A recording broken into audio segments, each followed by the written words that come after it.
Om Swastiastu.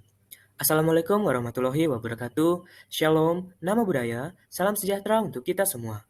Kami dari SGD A8 akan mempresentasikan student project yang telah kami buat, yang berjudul Penerapan Fisiologi Kerja dalam Ergonomi Lingkup Perkantoran.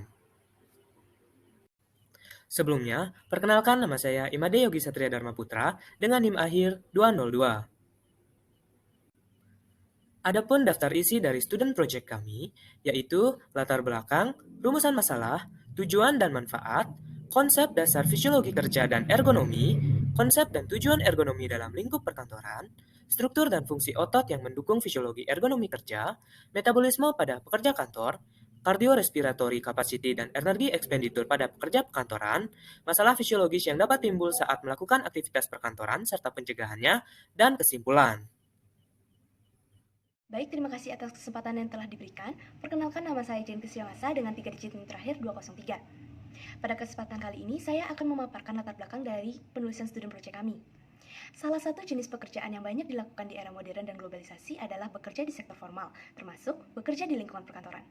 Dalam 8 tahun terakhir, jumlah pekerja sektor formal cenderung meningkat. Pekerjaan di kantor umumnya dilakukan dengan posisi duduk, mengetik, bekerja di depan komputer dengan jam kerja yang cukup panjang yaitu selama 8 jam, bahkan lebih.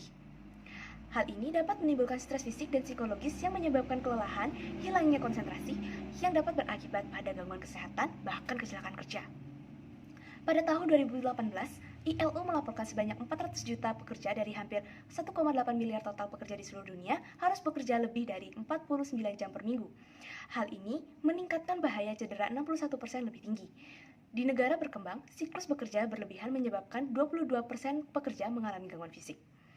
Sebuah penelitian di Nigria pada akhir tahun 2019 melaporkan 86,6% pekerja kantor mengalami musculoskeletal disorders.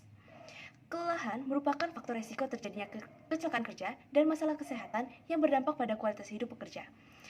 Hal inilah yang mendorong penulis untuk mengupas kaitan fisiologi kerja dalam ergonomi lingkup perkantoran. Sekian dari saya, selanjutnya akan dijelaskan oleh teman saya. Terima kasih.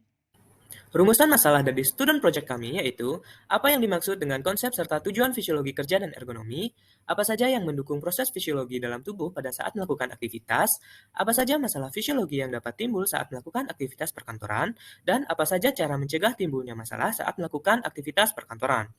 Kemudian adapun tujuannya, yaitu untuk mengetahui konsep serta tujuan fisiologi kerja dan ergonomi, untuk mengetahui pendukung proses fisiologi dalam tubuh pada saat melakukan aktivitas, untuk mengetahui masalah fisiologi yang dapat timbul saat melakukan aktivitas perkantoran, dan untuk mengetahui cara mencegah timbulnya masalah saat melakukan aktivitas perkantoran.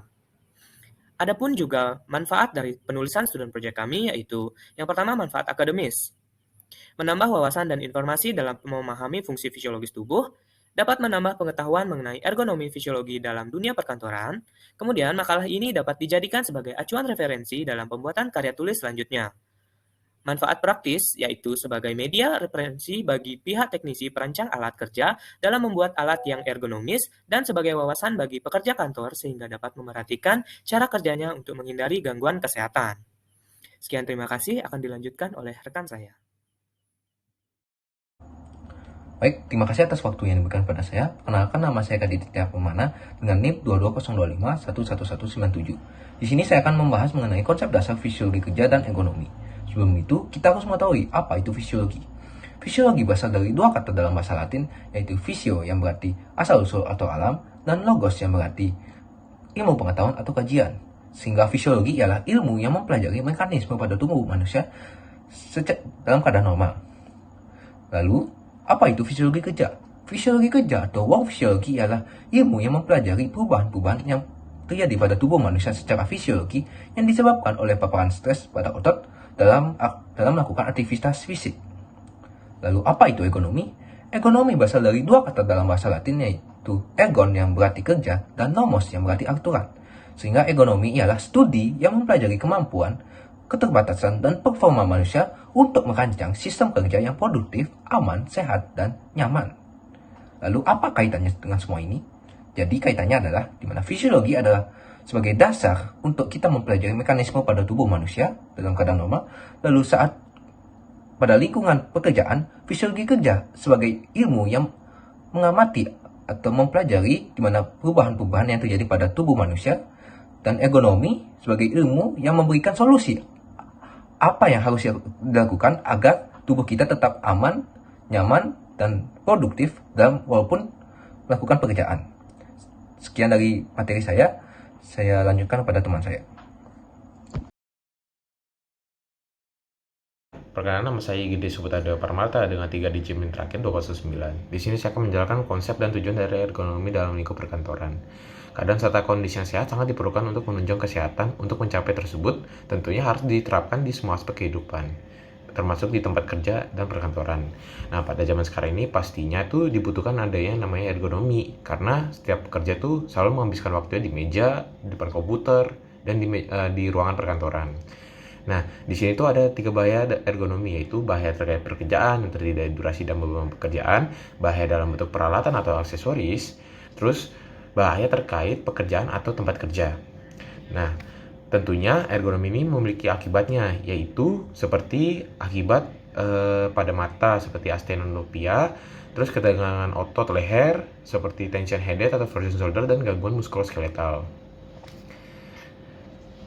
Dan juga di sini ada beberapa standar ergonomi perkantoran sebagai berikut, seperti luas tempat kerja, tata letak perkantoran, kursi, meja kerja, postur kerja, dan rehat saat kerja. Selanjutnya, dan di sini adalah tujuan ergonomi dalam lingkup perkantoran. Selain standar dari ergonomi perkantoran itu sendiri, ergonomi juga memiliki tujuan dari penerapan ini. Nah, tujuannya itu untuk meningkatkan kesejahteraan fisik dan mental, mengurangi angka cedera dan kesakitan dalam melakukan suatu pekerjaan. Terus kunjungan berobat itu menjadi berkurang serta mensejahterakan kesejahteraan sosial. Slide selanjutnya akan dijelaskan oleh teman saya. Terima kasih. Perkenalkan, nama saya Adinda Bariski Putri Margianta dengan NIM terakhir 196. Di sini saya akan menjelaskan struktur dan fungsi otot yang mendukung fisiologi ergonomi kerja. Yang pertama ada tulang. Tulang dari segala bentuk dan ukuran menopang tubuh, melindungi organ dan jaringan, menyimpan kalsium dan lemak, dan memproduksi sel darah. Tulang juga memberi struktur dan bentuk pada tubuh. Yang kedua ada tulang rawan, yaitu jaringan ikat fleksibel namun kuat yang melindungi tulang dan sendi. Tulang di beberapa bagian tubuh, tulang rawan juga merupakan jaringan utama yang membentuk organ seperti telinga dan lutut. Yang ketiga ada sendi, bagian yang menghubungkan tulang dan membantu tubuh bergerak. Sendi berperan dalam sistem gerak. Tanpa persendian, secara alami menjadi sulit untuk bergerak, jalan, dan memegang benda. Bahkan memutar kepala untuk berbicara tidak terlepas dari bantuan persendian Anda. Yang keempat ada otot. Setiap otot terdiri dari ribuan serat elastis. Otot Anda memungkinkan Anda untuk bergerak, berdiri tegak, dan berdiri diam. Beberapa otot juga membantu Anda berlari, menari, dan mengangkat. Yang kelima ada ligamen, yaitu jaringan ligamen juga mengandung kolagen dan ditentukan di beberapa sendi seperti bahu, lutut, dan pergelangan kaki. Yang keenam ada tendon. Tendon ini dia jaringan yang mengandung banyak serat kolagen dan bersifat fleksibel. Selain itu, kelenturan tendon juga membantu menstabilkan tubuh dan organ tertentu baik saat berolahraga maupun saat istirahat. Dan fungsi otot, yaitu pertama ada pergerakan. Fungsi utama otot adalah untuk memungkinkan gerakan. Total perjalanan mengacu pada perjalanan skala besar yang terkoordinasi dan mencakup, yaitu ada berjalan, berlari, dan berenang. Untuk gerakan halusnya ada menulis, berbicara, dan raut wajah. Yang kedua ada pernafasan. Jantung adalah otot yang memompa darah ke seluruh tubuh. Gerakan jantung berada di luar kendali kesadaran dan secara otomatis berkontraksi ketika dirangsang oleh sinyal listrik. Yang ketiga ada postur. Postur tubuh yang buruk dalam jangka panjang menyebabkan nyeri sendi dan otot di bahu, punggung, leher, dan di tempat lainnya. Yang keempat ada stabilisasi sendi. Otot dan tendon sendi, lutut, dan bahu sangat penting untuk stabilitas. Yang kelima untuk menjaga suhu tubuh. Hampir 85% dari panas yang dihasilkan dalam tubuh manusia adalah karena kontraksi otot.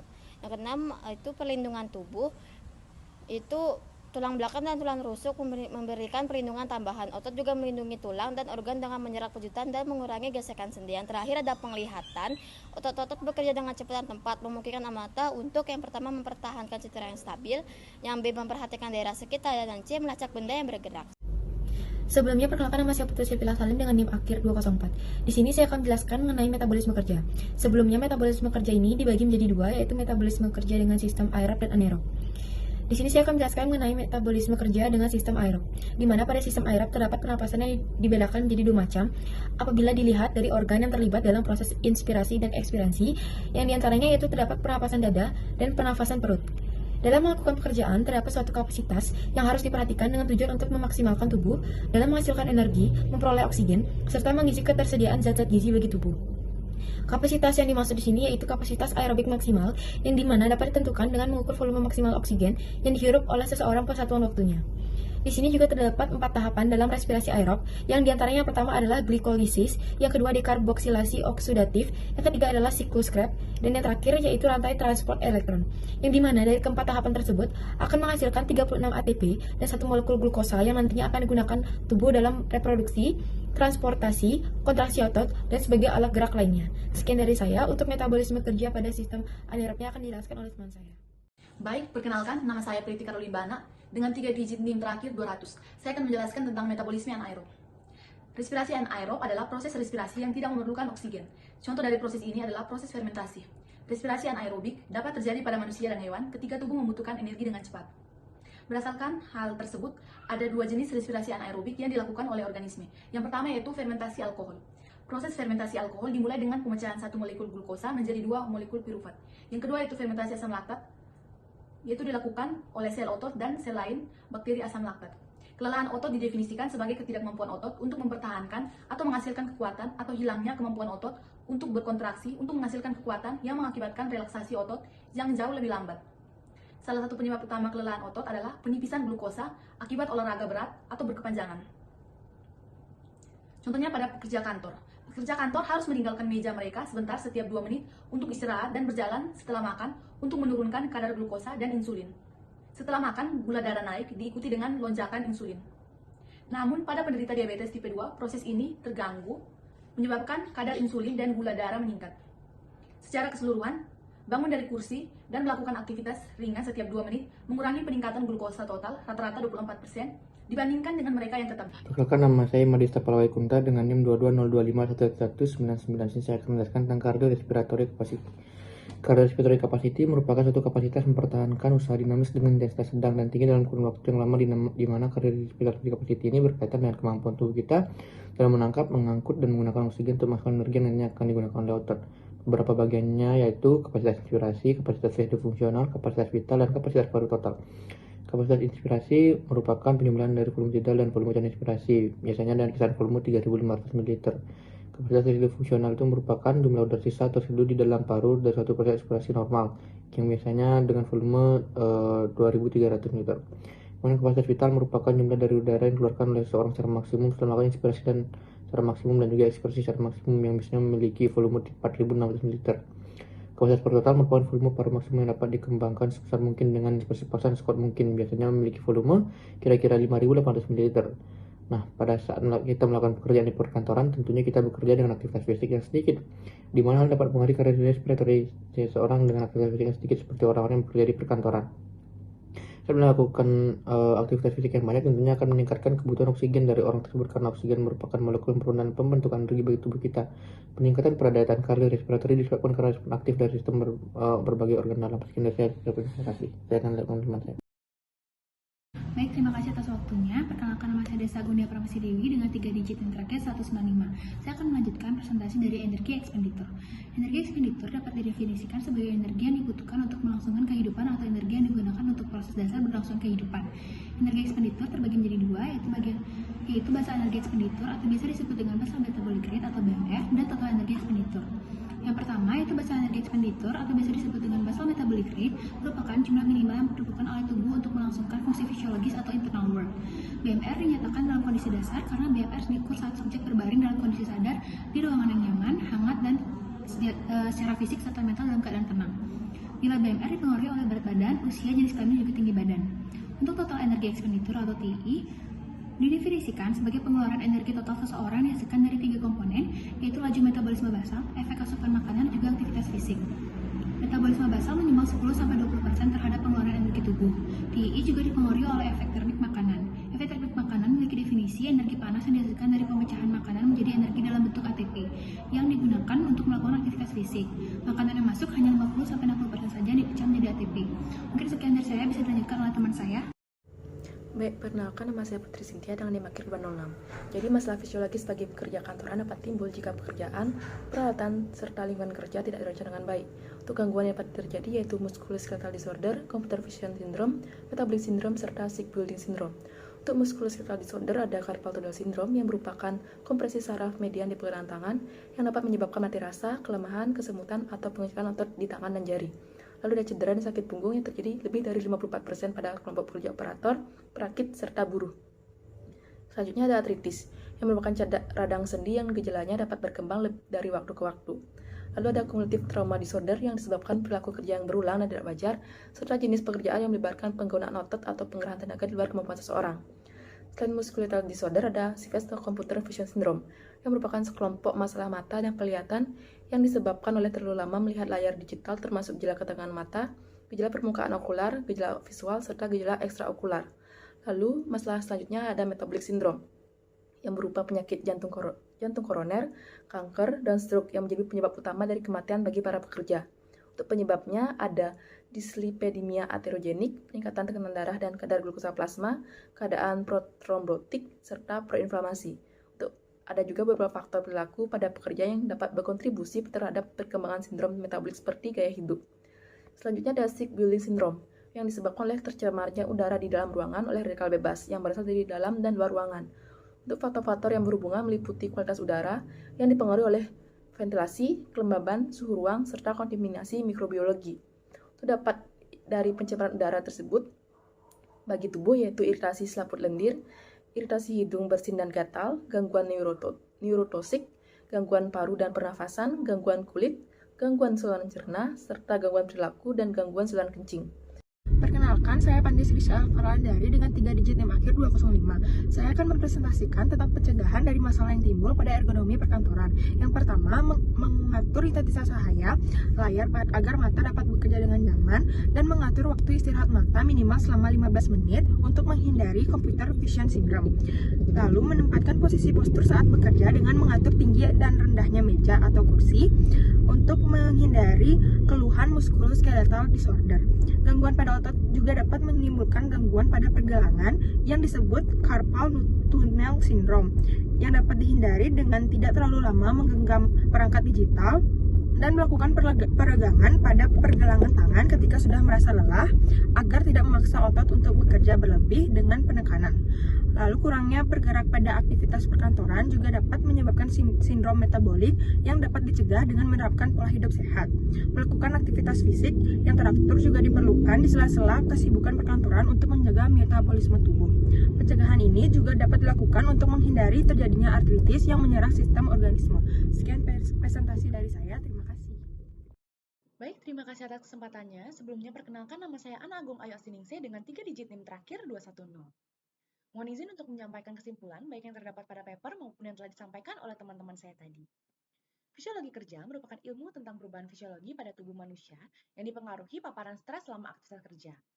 Aspek penting yang diperlukan untuk menunjang pekerjaannya adalah ergonomik. Ergonomi merupakan studi yang mempelajari kemampuan, keterbatasan, dan performa manusia untuk merancang suatu sistem kerja yang produktif, aman, sehat, dan nyaman. Tujuannya adalah meningkatkan kesejahteraan fisik dan mental dengan melakukan upaya pencegahan cedera dan penyakit yang diakibatkan saat melakukan pekerjaan, serta menurunkan beban kerja fisik dan mental sehingga terciptanya kualitas kerja yang baik.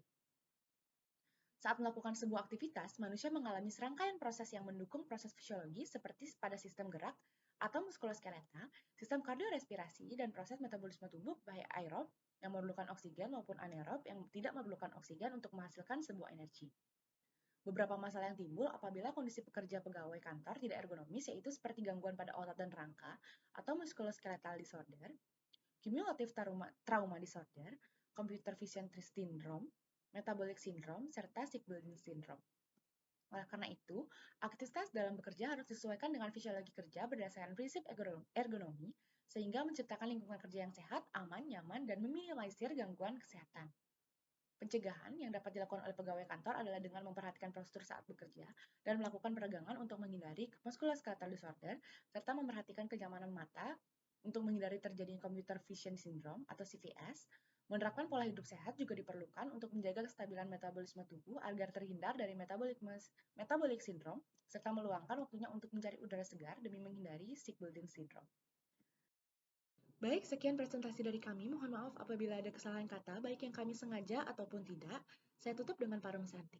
Om Santi Santi Santi Om. Assalamualaikum warahmatullahi wabarakatuh. Om Namo Buddhaya. Salam sejahtera bagi kita semua. Shalom.